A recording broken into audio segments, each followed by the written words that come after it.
This is Puffin here. What I'm going to try to do here is a little video and talk about permits that you need when you hike the Appalachian Trail.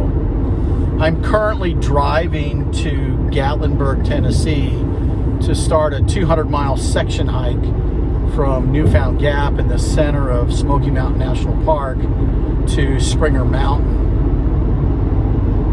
I've been section hiking the Appalachian Trail for the last 6 years. I've done just short of 1,000 miles on the trail. I look at a lot of hiker videos, and I really haven't seen anything that talks about where you need permits on the trail. So I thought that'd be something that'd be good to talk about. What I'd like to do is kind of help you decide kind of like how you're going to do this and help you figure out what you need to do when you either do a section hike or a through hike of the Appalachian Trail. So per se, the Appalachian Trail does not require a permit to hike on. The Appalachian Trail Conservancy, which organizes all the local trail clubs that maintain the trail, keeps a register of through hikers, but there's no fee required, and you don't have to register, and you don't have to have any kind of permit to hike on the trail. There are 3 places where you need permits on the Appalachian Trail, starting from north to south. The first one is Baxter State Park in Maine. That's where Mount Katahdin is. The second one is Shenandoah National Park in Virginia.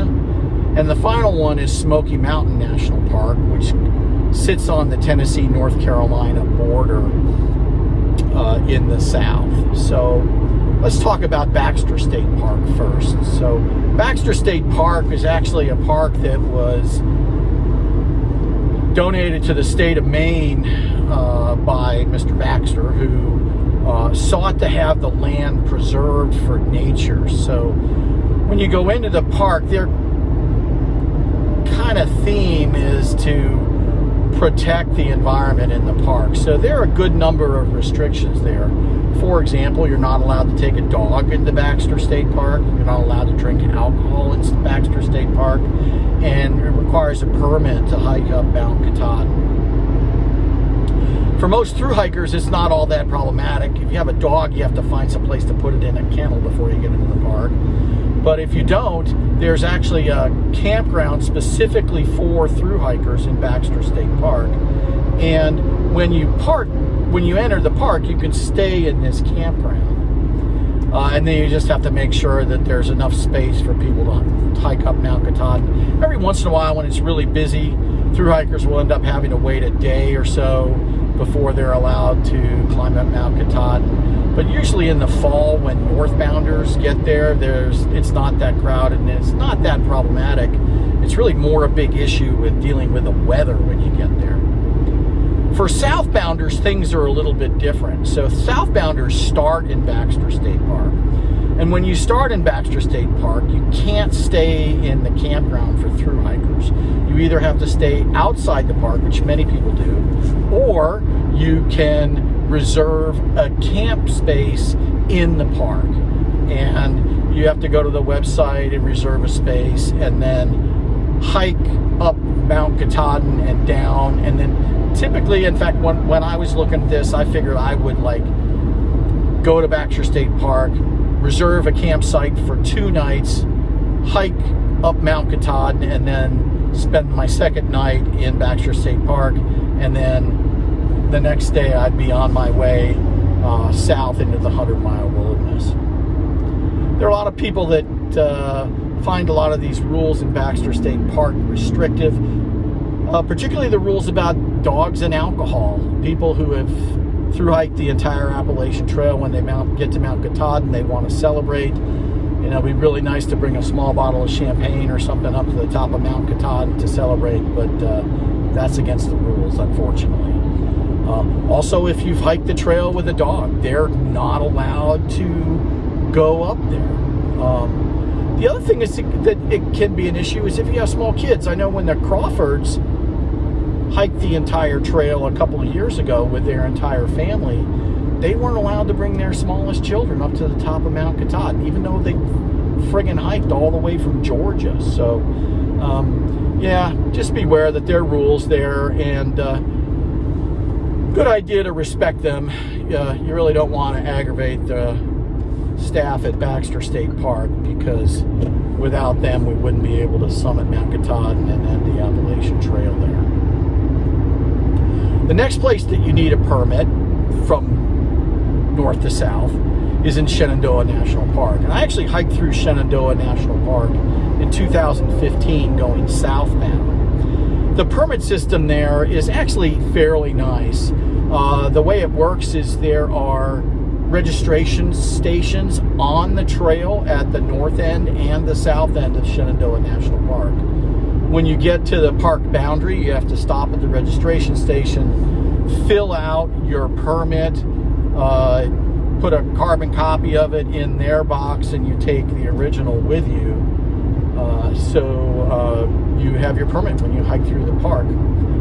There's no fee. It's fairly simple. It's not very cumbersome to do this. The only issue I had when I hiked in 2015 is when I got to the registration station at the north end of the park, there were no forms for permits in the box. So I'm like, well, how the heck am I going to register without a permit form? And luckily, there's a drop-off box for people when they exit the park to leave the copy of your permit in. And I was able to fish a permit out of the drop-off box, and it had faded so much I was able to just take a pen and fill it out and basically register with a used form. And thank God I did that, because during my through hike of Shenandoah National Park, a park ranger stopped me and asked me for my permit, and I had it, so it wasn't a problem. I actually really enjoyed Shenandoah National Park, and I would do it again. And if you're going from the north end to the south end or vice versa in the park, the permit system's really not too cumbersome, and it was very, very reasonable. The last place that you need a permit on the Appalachian Trail is Smoky Mountain National Park, and that's where I'm headed today. The park there requires a permit and a fee, and there's a couple different ways to do it depending on what you're doing.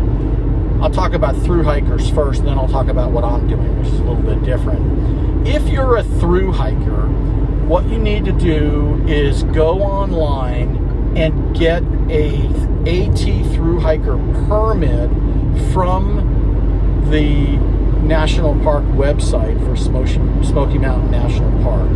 These permits are $20, and it gives you a period of time to hike through the park, and you can basically stay at any shelter you want when you hike through. But you have to get your permit, I think it's less than 30 days before you enter the park, and it's only good for a certain number of days. So what people generally end up doing is stopping someplace, for example, at the Nantahala Outdoor Center in North Carolina, which is about 50 miles from the south entrance of Smoky Mountain National Park. People stop there, get on the internet there, register for their permit, and then print out the permit so they have a paper copy there. And it's my understanding that you have to have a paper copy with you. I find that kind of hard to believe. I'll find out when I get in the park. That's like, well, I don't understand why they wouldn't accept an electronic copy on your phone as long as you're registered. But the current advice is that you actually have a printed up copy of your permit when you hike through Smoky Mountain National Park. The other thing I didn't mention about the AT through hiker permit is you have to validate that you're starting and ending your hike more than 50 miles outside of Smoky Mountain National Park.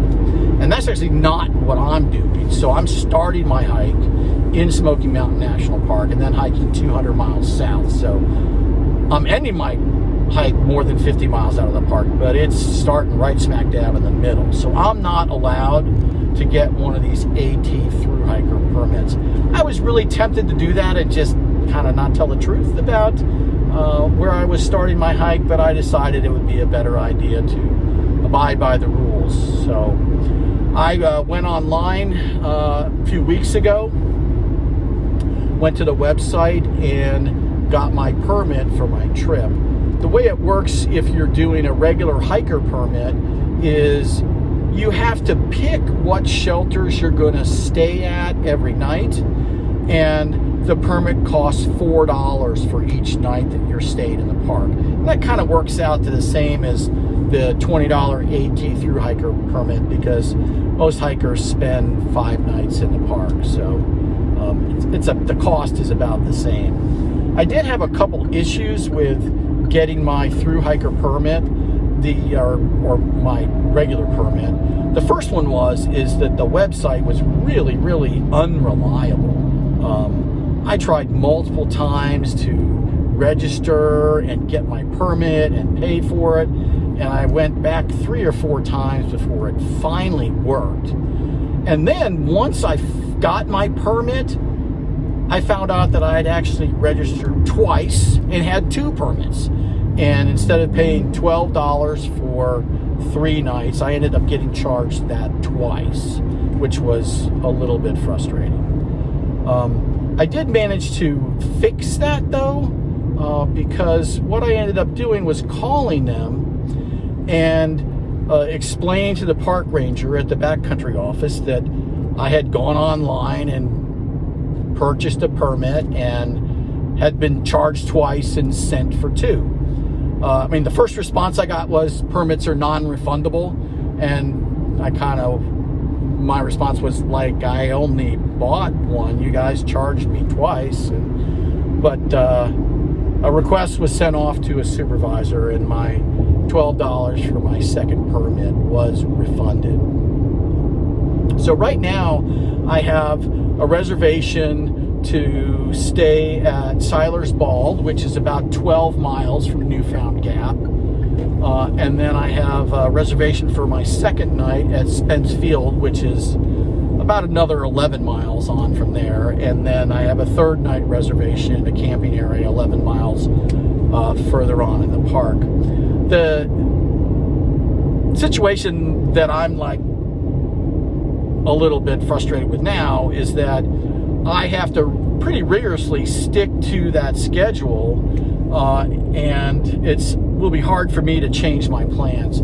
You are allowed to make one change in your itinerary when you make a backpacking permit reservation, but you have to call the backcountry office while they're open, get a hold of them, and then make that change. So we'll see. I would really love to hike further on my second day and end up at another shelter a little bit further on the trail so I can get through the park sooner. But it remains to be seen if I'm going to be able to do that right now. So that's the story with the permits on the Appalachian Trail. So in summary, you really don't need a permit to hike the trail, but there are these 3 areas where you need a permit: in Baxter State Park, Shenandoah National Park, and also in Smoky Mountain National Park. If you go out hiking, I hope you have a great time. And remember to leave no trace when you hike, and try to preserve the trail and these parks for other people to hike.